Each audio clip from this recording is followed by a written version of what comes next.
Today, I'm going to hope and pray that y'all look in a mirror, that you look at yourself. Next week, we're going to talk about the narrative of the gospel as it relates to Christ's first coming and the birth of the babe in the manger and the promise of the Messiah. But today, I want to prepare you for what that's going to look like next week by you preparing yourself and looking in the mirror and deciding, have you heard the gospel? Have you accepted the gospel? What has it done to you?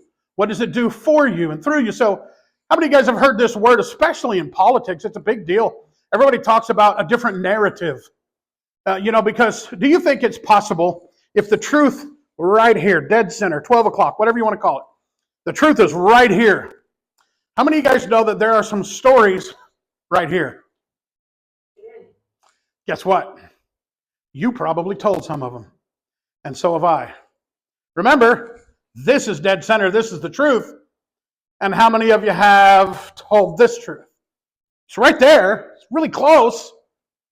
But we have a narrative, right? We have our version of it.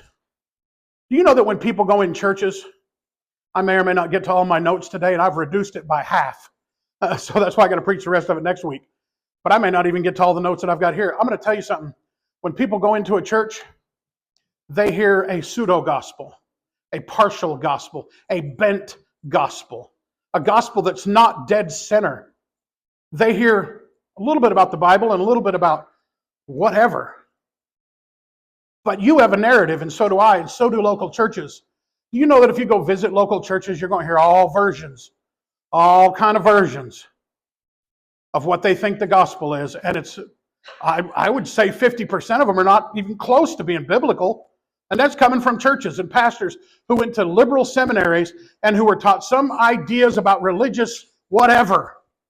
And so they go back and they tell everybody what they want to hear. They tell everybody something that is going to build a big congregation.